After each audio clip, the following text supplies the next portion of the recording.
Welcome to News Edge, your sharpest source for daily headlines and deep dives. If you're new here, don't forget to hit that subscribe button and stay ahead of the curve.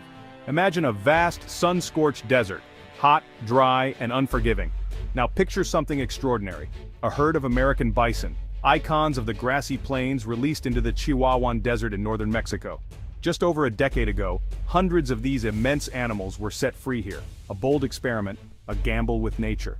The American bison once roamed North America in colossal herds, shaping the land, but by the late 1800s they were nearly extinct. Conservation brought them back, but only in small, managed parks. This project was different. It aimed to return bison to a truly wild, challenging landscape. The Llanos Biosphere Reserve isn't classic bison country, scorching summers, cold winters, scarce water, and tough vegetation. Could these giants adapt and thrive in such a harsh place? Scientists, conservationists, and locals all wondered. The world watched, waiting to see if this audacious plan would succeed or fail. The story of the desert bison is one of survival against the odds. Over 10 years, their journey would reveal secrets about the desert and challenge our understanding of ecosystems. This was more than moving animals. It was an attempt to restore a missing piece of a complex natural puzzle. The results would be nothing short of shocking. The bison's presence would test the limits of adaptation and resilience. Could a species from the lush plains truly become a force of nature in the desert? The answer would change everything we thought we knew about restoration, and it all began with a single, daring release. The main reason for this project was conservation. Bison are a keystone species shaping entire ecosystems. Their grazing, trampling, and wallowing create habitats for countless other species. Without them, grasslands suffer. With them, landscapes thrive. The bison chosen for Llanos came from Wind Cave National Park, one of the few genetically pure herds left. Moving them to Mexico was a way to safeguard this precious genetic legacy. The Llanos Reserve, though a desert, contains vast native grasslands damaged by decades of cattle ranching.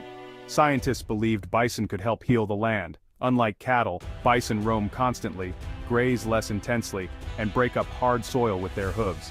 Their presence could reverse overgrazing, restore native grasses, and improve water absorption. There was also a sense of historical justice. Restoring bison to a wild landscape was a way to heal an old wound. This wasn't just about saving an animal, it was about restoring a lost process and a piece of North America's wild heritage. The project was a message of hope, that we can work with nature to fix past mistakes. Could bison become healers of the land even in a desert? The experiment would test the limits of their adaptability. If successful, it could inspire rewilding efforts worldwide.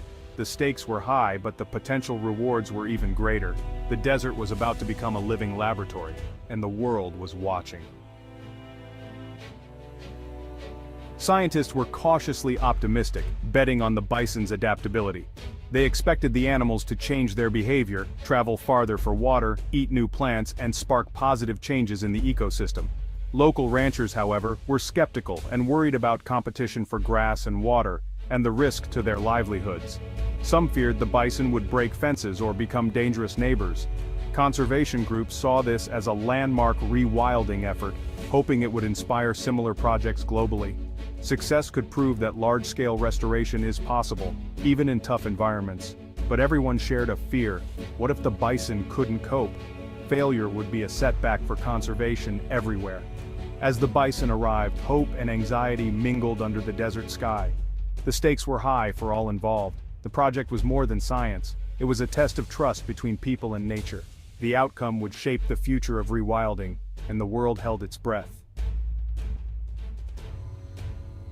The first years were a trial by fire for the bison. Disoriented, they faced a harsh new world, intense heat, unfamiliar plants, and scarce water. Survival meant quickly learning the desert's secrets, where to find water, what to eat, and how to avoid the midday sun. The bison adapted, shifting their grazing to early mornings and evenings and even digging for hidden water.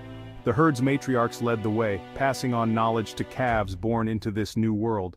Social bonds and collective intelligence helped the herd adapt faster than any individual could. Losses were inevitable. Older and weaker animals succumbed to drought and predators. But the herd persevered, and soon, calves were born in the desert, a sign of true adaptation. The bison were not just surviving, they were beginning to thrive. Their presence was reshaping the land and the rules of survival. The desert was testing them, but they were rising to the challenge. Each new calf was a victory for resilience. The herd was putting down roots in the desert soil. The experiment was working, against all odds. The bison were becoming a force of nature in their new home. Their struggle was transforming the landscape, and the world was taking notice. The bison's impact on the land was immediate and dramatic.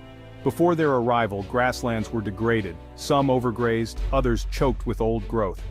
Bison graze in patches, constantly moving, creating a mosaic of short and tall grass. Their heavy hooves broke up compacted soil, allowing rainwater to soak in and seeds to sprout. Wallowing created shallow depressions that filled with water after rain, becoming mini wetlands for birds and amphibians. Native grasses began to recover, outcompeting invasive weeds. Wildflowers returned, adding color and diversity. The landscape shifted from a barren pasture to a vibrant grassland.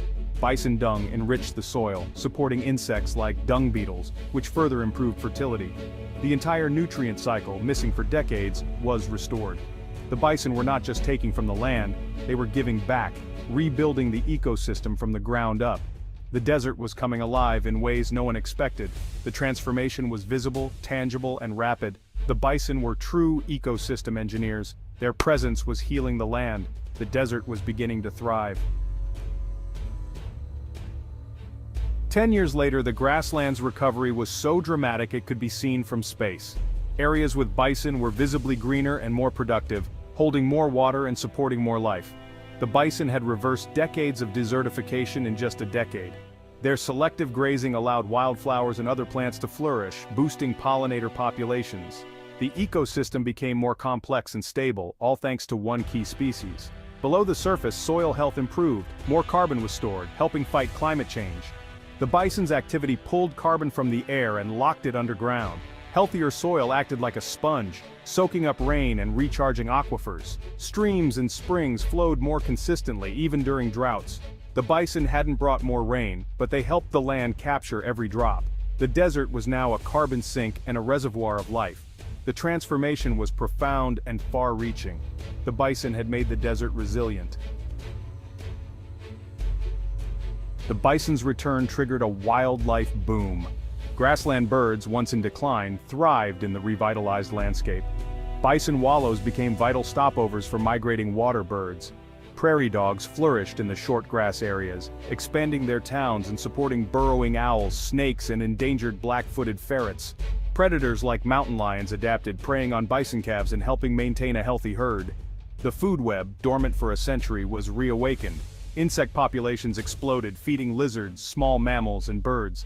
Pollinators flourished, supporting the entire ecosystem. The bison's presence sent ripples of life through every level of the food chain. The desert became more alive than it had been in living memory. Every creature, from microbes to predators, benefited. The ecosystem was stronger, richer, and more balanced. The bison had restored the wild heart of the desert. Life had returned in full force. After a decade, Llanos was transformed. The bison herd had grown into a thriving, wild population, fully adapted to the desert. Their presence was now a defining feature of the region. The speed and scale of recovery stunned scientists. Decades of degradation reversed in just 10 years. Nature's resilience, once given the right tools, was astonishing. The local economy shifted too, ecotourism flourished, and ranchers began to see bison as an asset. Healthier grasslands benefited both wildlife and livestock. The bison became a source of local pride and a symbol of hope. The project changed how we view both bison and deserts. It proved that arid lands can recover if given a chance. The lesson: restoration is possible, even in the most unlikely places. The bison of Llanos became a beacon for rewilding everywhere. The desert bison story is a lesson in humility and hope. Nature's complexity and resilience far exceed our expectations. The bison achieved in 10 years what human-led restoration could not. Sometimes, the best conservation is to restore missing pieces and let nature work. The value of wilderness lies in restoring natural processes, not just protecting species. The Llanos Project is a blueprint for rewilding and climate action. Restoring grasslands with native herbivores is as vital as protecting forests. The bison, quietly grazing, are heroes in the fight against climate change. Their story proves that even degraded landscapes can be revived. The past is not lost. we can restore wildness and health to our planet. The desert bison are a symbol of what's possible when we work with nature. Their shocking success is a story of life's enduring power and the hope for a wilder future.